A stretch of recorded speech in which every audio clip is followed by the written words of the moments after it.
She leaned in, smug and certain. Guys are begging for me. I could leave anytime. I smiled, slow and calm. Perfect. The exit's right there. The silence that followed, louder than any argument we'd ever had. And you know what? That silence broke her faster than shouting ever could. Looking back now, I should have said it 3 years earlier. Monica and I first crossed paths at a wine-tasting event up in Sonoma County. She glided toward me at the Pinot Noir station, wearing this emerald green dress that probably cost more than my monthly motorcycle payment. She asked if I could pick up the notes of cherry and tobacco in the glass. I couldn't taste a thing beyond, yep, it's red wine, but I lied and said, absolutely. And somehow, that harmless little lie grew into 4 years of walking on eggshells with a woman who treated the idea of leaving like a nuclear weapon she could deploy whenever she wanted. It started small, almost laughably small.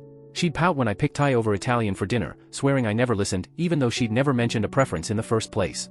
Then came the passive-aggressive silences if I didn't upload couple selfies within 24 hours. Because apparently, if it's not on Instagram, the relationship doesn't exist. Pretty soon, her sighs became my trigger. I'd apologize for things I didn't even understand just to stop the storm from brewing. But the first real strike came 6 months in. I was tinkering with my motorcycle on a Sunday morning instead of going to one of her friend's art shows. That's when she dropped the line that would define our relationship. You know what, Jake? I have guys in my DMs. I could walk out tomorrow and have dinner plans by Tuesday. And I folded. I promised to do better. I became her trained seal, clapping, groveling, performing for scraps of approval. From then on, that became her favorite weapon. Forgot to buy her specific brand of almond milk? Threatened to leave. Chose football over her yoga showcase? Threatened to leave. Stayed late at work and missed her cousin's boyfriend's band debut? Threatened to leave. Every time, I panicked.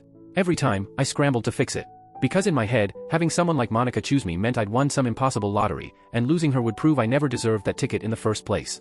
The night everything finally shifted began in the garage. I was elbow deep in oil, working on my '68 Triumph Bonneville. Grease under my fingernails, clock reading 6:45. Monica stood in the doorway with her arms crossed, hazel eyes burning holes through me. I'd promised to be ready by 7 for some art gallery downtown. Some visionary painter, who apparently had the rare gift of understanding the female form. Her voice cut through the air like a buzzsaw. Are you seriously doing this to me again? The opening starts at 7:30. I glanced up from the oil pan. We've got time. I'll be ready in 20 minutes. That's not the point, Jake. She stepped inside, heels clicking against the concrete like gunshots. You always put your toys ahead of me.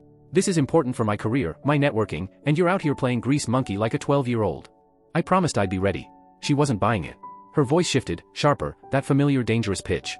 I'm so tired of being the only one who cares about this relationship. Brandon just texted, yeah, Brandon from the Boutique Association. He asked if I wanted to grab drinks after the opening. Maybe I should go with someone who actually values my time. Normally, that's